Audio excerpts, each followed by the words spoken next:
যদি আপোনালোকৰ ডায়েবেটিছ আছে আৰু যদি আপোনালোকৰ ব্লাড চুগাৰ হাই দেখাই থাকে তেনেহ'লে আমাৰ পাকঘৰতে পোৱা এটি সৰু কি বুলি ক'ম কিটচেন ছাবষ্টেন্স বুলি কৈছোঁ কিটচেন ইনগ্ৰেডিয়েণ্টছ যিটোৰ জৰিয়তে আমি আমাৰ ব্লাড চুগাৰটোক কণ্ট্ৰল কৰিব পাৰোঁ আৰু সেইবিধ উপাদান হৈছে সেইবিধ বস্তুৰ নামেই হৈছে ভিনেগাৰ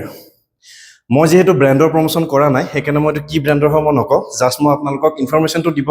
লাগে কাৰণে মই বটলটো লৈছোঁ আমি ভিনেগাৰ বিভিন্ন ধৰণৰ খাদ্যত ব্যৱহাৰ কৰি পেলাই খাওঁ কিন্তু আমি যদি যিকোনো ধৰণৰ খাদ্য মানে য'ত কাৰ্বহাইড্ৰেট বেছি পৰিমাণে থাকে ভাত খোৱাৰ আগতে হওক বা ৰুটি খোৱাৰ আগতে হওক তেনেকুৱা ধৰণৰ খাদ্যবস্তু খোৱাৰ আগত এগিলাচ পানীত এচামুচ ভিনেগাৰ মিক্স কৰি আমি খাই দিওঁ মানে ভাত খোৱাৰ আগতে হওক বা যিকোনো ধৰণৰ কাৰ্বহাইড্ৰেট থকা বস্তু খোৱাৰ 15 মিনিট বা 20 মিনিট আগত যদি খাই দিওঁ তেনেহ'লে ই আমাৰ ষ্টমাকত মানে পেটত আমাৰ যি কাৰ্বহাইড্ৰেটৰ ডাইজেশ্যন আছে তাক শ্ল' কৰি দিয়ে আৰু যাৰ ফলত ব্লাডত তাৰ চুগাৰ লেভেলটো বঢ়াত সেই কাৰ্বহাইড্ৰেট ডাইজেশ্যন হৈ ব্লাডত চুগাৰ লেভেলটো বঢ়াত সি কম কৰি দিয়ে আৰু যাৰ ফলত আমাৰ চুগাৰ স্পাইকটো মানে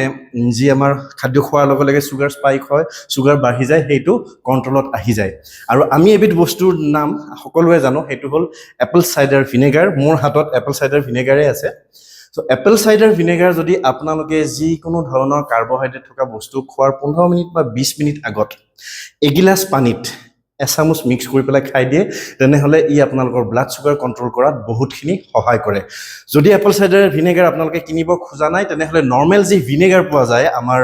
পাকঘৰত আমি আচাৰত ইউজ কৰোঁ বা বিভিন্ন ধৰণৰ খাদ্যবস্তুত আমি যি ইউজ কৰোঁ সেই ভিনেগাৰো আপোনালোকে ইউজ কৰিব পাৰে ই আমাৰ ব্লাড চুগাৰ কণ্ট্ৰল কৰাত বহুতখিনি সহায় কৰে ডায়েবেটিক পেচেণ্টৰ কাৰণে বহুতেই জৰুৰী এইটো এবিধ ছাপ্লিমেণ্ট বুলিয়ে কৈছোঁ যদি এপল চাইডাৰ ভিনেগাৰ লয় আৰু যিটো নৰ্মেল আমাৰ কিটচেনতে পোৱা যায় ভিনেগাৰ সেইটো আপোনালোকে ইউজ কৰিব পাৰে কিন্তু এটা কথা মনত ৰাখিব এইটো নাভাবিব যে অকল ভিনেগাৰ খাইছোঁ মই যিকোনো ধৰণৰ খাদ্যবস্তু খোৱাৰ আগত গতিকে মোৰ ব্লাড চুগাৰ লেভেল কণ্ট্ৰল হৈ যাব সেইটো একেবাৰে ভুল ধাৰণা আপোনালোকে নিজৰ লাইফষ্টাইলটো ফিক্স কৰিবই লাগিব মানে আপোনালোকৰ যি বেড লাইফষ্টাইল থাকে বাহিৰত খোৱা খাদ্যবস্তু এইবোৰ বা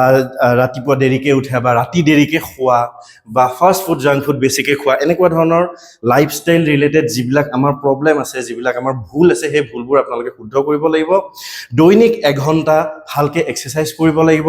খাদ্যবস্তুবোৰ ভাল ভাল খাদ্যবস্তু খাব লাগিব নাইবা ইণ্টাৰমিডিয়েট ফাষ্টিং কৰিব লাগিব তাৰ লগতহে যদি আপোনালোকে এপল চাইডাৰ ভিনেগাৰ নাইবা ভিনেগাৰ আপোনালোকে যিকোনো ধৰণৰ কাৰ্বহাইড্ৰেট থকা খাদ্যবস্তু খোৱাৰ আগত 20 মিনিট বা 15 মিনিট আগত পানীৰ লগত মিক্স কৰি পেলাই খায় তেনেহ'লে ই আমাৰ ব্লাড চুগাৰ লেভেল কণ্ট্ৰল কৰাত বহুতখিনি সহায় কৰে